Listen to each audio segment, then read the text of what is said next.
July 2013. One of the most common types of advice we give at Y Combinator is to do things that don't scale. A lot of would-be founders believe that startups either take off or don't. You build something, make it available, and if you've made a better mousetrap, people beat a path to your door as promised. Or they don't, in which case the market must not exist. Actually, startups take off because the founders make them take off. There may be a handful that just grew by themselves, but usually it takes some sort of push to get them going.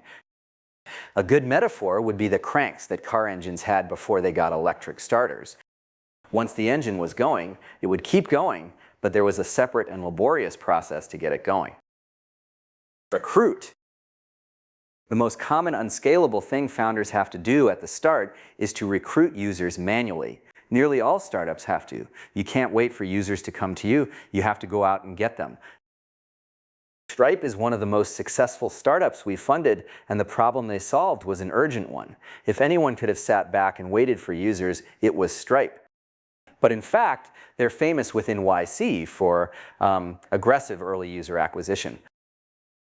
Startups building things for other startups have a big pool of potential users in the other companies we've funded, and none took better advantage of it than Stripe. At YC, we use the term Collison installation for the technique they invented. More diffident founders ask, "Will you try our beta?" And if the answer is yes, they say, "Great, we'll send you a link." But the Collison brothers weren't going to wait. When anyone agreed to try Stripe, they'd say, "Right then, give me your laptop," and set them up on the spot. There are two reasons founders resist going out and recruiting users individually. One is a combination of shyness and laziness. They'd rather sit at home writing code than go out and talk to a bunch of strangers and probably be rejected by most of them. For a startup to succeed, at least one founder, usually the CEO, will have to spend a lot of time on sales and marketing. The other reason founders ignore this path is that the absolute numbers seem sort of so small at first. This can't be how the big famous startups got started, they think. The mistake they make is to underestimate the power of compound growth. We encourage every startup to measure their progress by weekly growth rate.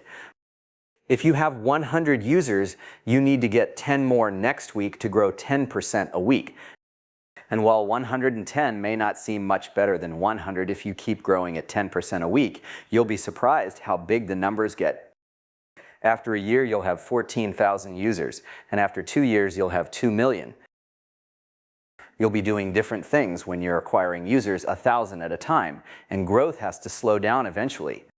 But if the market exists, you can usually start by recruiting users manually and then gradually switch to less manual methods. Airbnb is a classic example of this technique. Marketplaces are, so hard to get rolling that you should expect to take heroic measures at first. In Airbnb's case, these consisted of going door to door in New York, recruiting new users and helping existing ones improve their listings.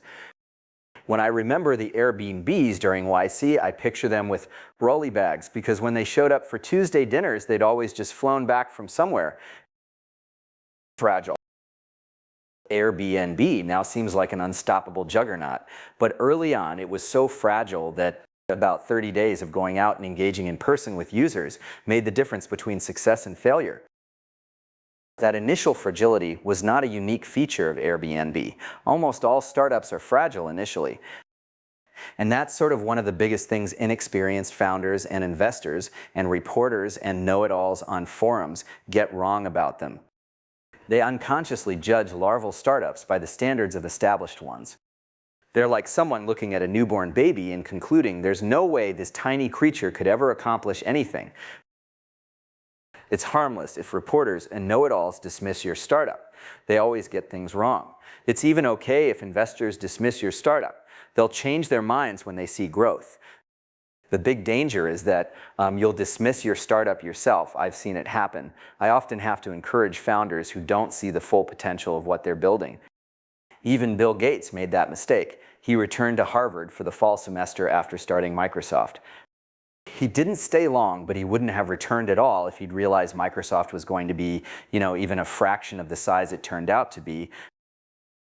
The question to ask about an early stage startup is not, is this company taking over the world, but how big could this company get if the founders did the right things? And the right things often seem both laborious and inconsequential at the time. Microsoft can't have seemed very impressive when it was just a couple guys in Albuquerque writing basic interpreters for a market of a few thousand hobbyists, as they were then called. But in retrospect, that was the optimal path to dominating microcomputer software. And I know Brian Chesky and Joe Gebbia didn't feel like they were, en route to the big time as they were taking professional photos of their first hostess' apartments. They were just trying to survive. But in retrospect, that too was the optimal path to dominating a big market. How do you find users to recruit manually? If you build something to solve your own problems, then you only have to find your peers, which is usually straightforward. Otherwise, you'll have to make a more deliberate effort to locate the most promising vein of users. The usual way to do that is to get some initial set of users by doing a comparatively untargeted launch, and then to observe which kinds seem most enthusiastic and seek out more like them. For example, Ben Silbermann noticed that a lot of the earliest Pinterest users were interested in design, so he went to a conference of design bloggers to recruit users, and that worked well. Delight. You should take extraordinary measures not just to acquire users, but also to make them happy. For as long as they could, which turned out to be surprisingly long, Wu Fu sent each new user a handwritten thank you note. Your first users should feel that signing up with you was one of the best choices they ever made, and you in turn should be racking your brains to think of new ways to delight them. Why do we have to teach startups this? Why is it counterintuitive for founders? 3 reasons, I think. One is that a lot of startup founders are trained as engineers, and customer service is not, part of the training of engineers. You're supposed to build things that are robust and elegant, not be slavishly attentive to individual users like some kind of salesperson. Ironically, part of the reason engineering is traditionally averse to handholding is that its traditions date from a time when engineers were less powerful, when they were only in charge of their narrow domain of building things rather than running the whole show. You can be ornery when you're Scotty, but not when you're Kirk. Another reason founders don't focus enough on individual customers is that they worry it won't scale. But when founders of larval startups worry about this, I point out that in their current state, they have nothing to lose. Maybe if they go out of their way to make existing users super happy, they'll one day have too many to do so much for. That would be a great problem to have. See if you can make it happen. And incidentally, when it does, you'll find that delighting customers scales better than you expected. Partly because you can usually find ways to make anything scale more than you would have predicted, and partly because delighting customers will by then have permeated your culture. I have never once seen a startup lured down a blind alley by trying too hard to make their initial users happy. But perhaps the biggest thing preventing founders from realizing how attentive they could be to their users is that they've never experienced such attention themselves. Their standards for customer service have been set by the companies they've been customers of, which are mostly big ones. Tim Cook doesn't send you a handwritten note after you buy a laptop. You can't. But you can. That's one advantage of being small. You can provide a level of service no big company can. Once you realize that existing conventions are not sort of the upper bound on user experience, it's interesting in a very pleasant way to think about how far you could go to delight your users. Experience.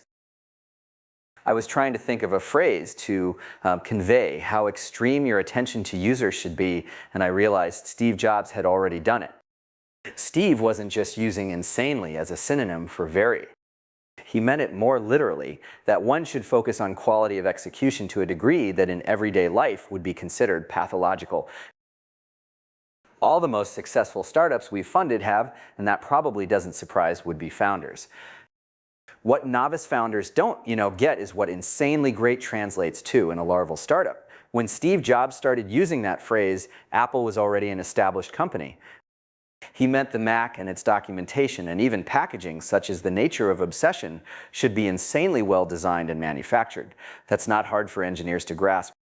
It's just a more extreme version of designing a robust and elegant product. What founders have a hard time grasping, and Steve himself might have had a hard time grasping, is what insanely great morphs into as you roll the time slider back to the first couple months of a startup's life.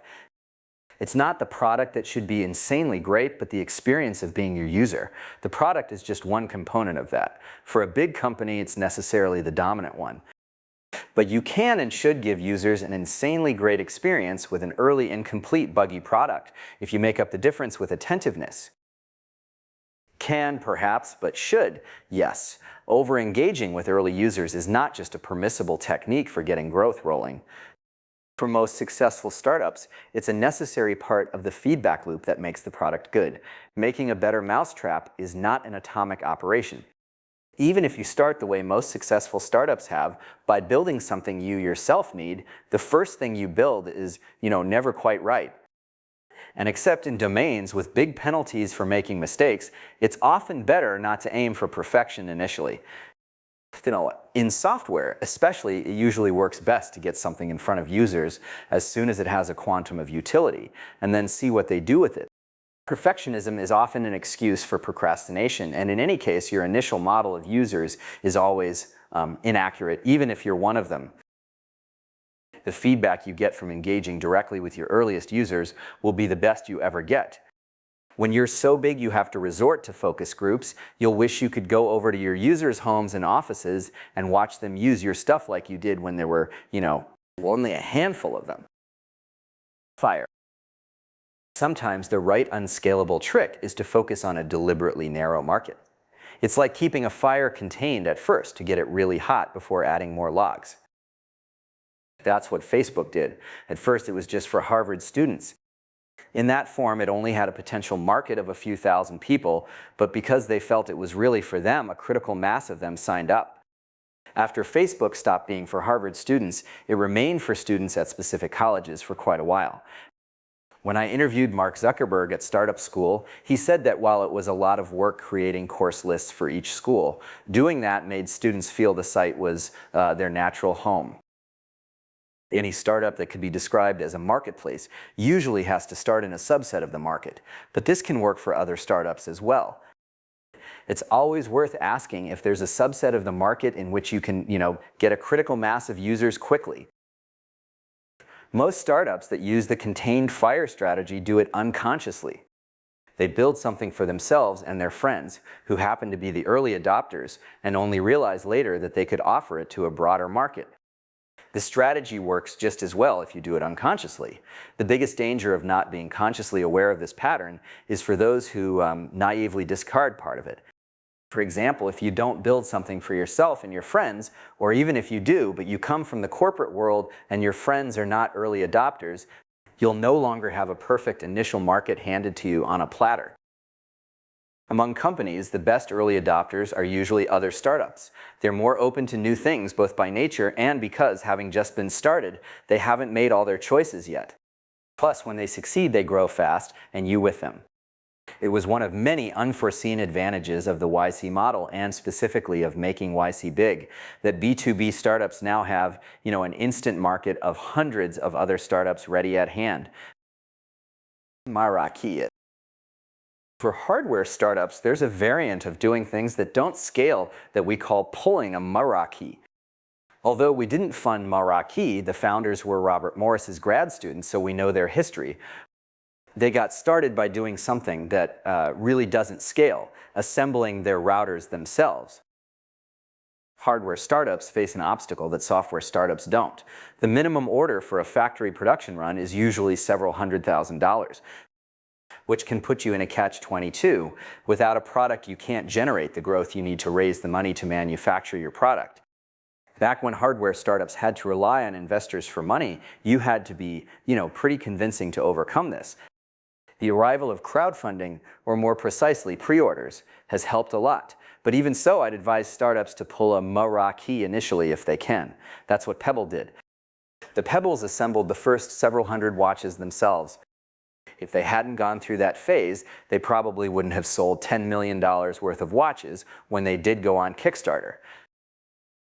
Like paying excessive attention to early customers, fabricating things yourself, turns out to be valuable for hardware startups. You can tweak the design faster when you're the factory, and you learn things you'd never have known otherwise. Eric Migakovsky of Pebble said one of the things he learned was how valuable it was to, source good screws. Consult. Sometimes we advise founders of B2B startups to take over engagement to an extreme and to pick a single user and act as if they were consultants building something just for that one user. The initial user serves as the form for your mold. Keep tweaking till you fit their needs perfectly, and you'll usually find you've made something other users want too. Even if there aren't many of them, there are probably adjacent territories that have, more. As long as you can find just one user who really needs something and can act on that need, you've got a toehold in making something people want. And that's as much as any startup needs initially. Consulting is the canonical example of work that doesn't scale. But like other ways of bestowing one's favors liberally, it's safe to do it so long as you're not being paid to. That's where companies cross the line. So long as you're a product company that's merely being extra attentive to a customer, they're very grateful even if you don't solve all their problems. But when they start paying you specifically for that attentiveness, when they start paying you by the hour, they expect you to do everything. Another consulting-like technique for recruiting initially lukewarm users is to use your software yourselves on their behalf. We did that at VIA Web. When we approached merchants asking if they wanted to use our software to make online stores, some said no, but they'd let us make one for them. Since we would do anything to get users, we did. We felt pretty lame at the time. Instead of organizing big strategic e-commerce partnerships, we were trying to, sell luggage and pens and men's shirts. But in retrospect, it was exactly the right thing to do because it taught us how it would feel to merchants to use our software. Sometimes the feedback loop was near instantaneous. In the middle of building some merchant's site, I'd find I needed a feature we didn't have. So I'd spend a couple hours implementing it and then resume building the site. Manual. There's a more extreme variant where you don't just use your software, but are your software. When you only have a small number of users, you can sometimes get away with doing by hand things that you plan to automate later. This lets you launch faster, and when you do finally automate yourself out of the loop, you'll know exactly what to build because you'll have muscle memory from doing it yourself. When manual components look to the user like software, this technique starts to have, aspects of a practical joke. For example, the way Stripe delivered instant merchant accounts to its first users was that the founders manually signed them up for traditional merchant accounts behind the scenes. Some startups could be entirely manual at first. If you can find someone with a problem that needs solving and you can solve it manually, go ahead and do that for as long as you can, and then gradually automate the bottlenecks. It would be a little frightening to be solving users' problems in a way that wasn't yet automatic, but less frightening than the far more common case of having something automatic that doesn't, yet solve anyone's problems. I should mention one sort of initial tactic that usually doesn't work, the big launch. I occasionally meet founders who seem to believe startups are projectiles rather than powered aircraft, and that they'll make big if and only if they're launched with sufficient initial velocity. They want to launch simultaneously in 8 different publications with embargoes. And on a Tuesday, of course, since they read somewhere that's the optimum day to, launch something. It's easy to see how little launches matter. Think of some successful startups. How many of their launches do you remember? All you need from a launch is some initial core of users. How well you're doing a few months later will depend more on how happy you made those users than how many there were of them. So why do founders think launches matter? A combination of solipsism and laziness. They think what they're building is so great that everyone who hears about it will immediately sign up. Plus, it would be so much less work if you could get users merely by broadcasting your existence, rather than recruiting them one at a time. But even if what you're building really is great, getting users will always be a gradual process, partly because great things are usually also novel, but mainly because, users have other things to think about. Partnerships, too, usually don't work. They don't work for startups in general, but they especially don't work as a way to get growth started. It's a common mistake among inexperienced founders to believe that a partnership with a big company will be their big break. 6 months later, they're all saying the same thing. That was way more work than we expected, and we ended up getting practically nothing out of it. It's not enough just to do something extraordinary initially. You have to make an extraordinary effort initially. Any strategy that omits the effort, whether it's expecting a big launch to get you users or a big partner, is, ipso facto suspect. Vector need to do something unscalably laborious to get started is so nearly universal that it might be a good idea to stop thinking of startup ideas as scalars. Instead, we should try thinking of them as pairs of what you're going to build, plus the unscalable thing you're going to do initially to get the company going. It could be interesting to start viewing startup ideas this way, because now that there are two components, you can try to be, imaginative about the second as well as the first. But in most cases, the second component will be what it usually is: recruit users manually and give them an overwhelmingly good experience. And the main benefit of treating startups as vectors will be to remind founders they need to work hard in two dimensions. In the best case, both components of the vector contribute to your company's DNA. The unscalable things you have to do to get started are not merely a necessary evil, but change the company permanently for the better. If you have to be aggressive about user acquisition when you're small, you'll probably still be aggressive when you're, big. If you have to manufacture your own hardware or use your software on users' behalf, you'll learn things you couldn't have learned otherwise.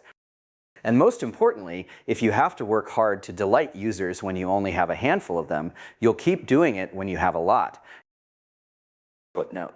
Thanks to Sam Altman for suggesting I make this explicit, and no, you can't avoid doing sales by hiring someone to do it for you. You have to do sales yourself initially. Later you can hire a real salesperson to replace you. Another footnote. The reason this works is that as you get bigger, your size helps you grow. Patrick Collison wrote, "At some point there was a very noticeable change in how Stripe felt. It tipped from being this boulder we had to push to being a train car that in fact had its own momentum." Another footnote. If you're building something for which you can't easily get a small set of users to observe, for example enterprise software, and in a domain where you have no connections, you'll have to rely on cold calls and introductions. But should you even be working on such an idea? Another footnote. Gary Tan pointed out an interesting trap founders fall into in the beginning. They want so much to seem big that they imitate even the flaws of big companies, like indifference to individual users. This seems to them more professional. Actually, it's better to embrace the fact that you're small and use whatever advantages that brings. Another footnote, your user model almost couldn't be perfectly accurate because users' needs often change in response to what you build for them. Build them a microcomputer, and suddenly they need to run spreadsheets on it because the arrival of your new microcomputer causes someone to invent the spreadsheet. Another footnote. If you have to choose between the subset that will sign up quickest and those that will pay the most, it's usually best to pick the former, because those are probably the early adopters. They'll have a better influence on your product, and they won't make you expend as much effort on sales. And though they have less money, you don't need that much to maintain your target growth rate early on. Another footnote. There may even be an inverse correlation between launch magnitude and success. The only launches I remember are famous flops like the Segway and Google Wave. Wave is a particularly alarming example because I think it was actually a great idea that was killed partly by its overdone launch. And another footnote. It will also remind founders that an idea where the second component is empty, an idea where there is nothing you can do to get going, for example, because you have no way to find users to recruit manually, is probably a bad idea, at least for those founders.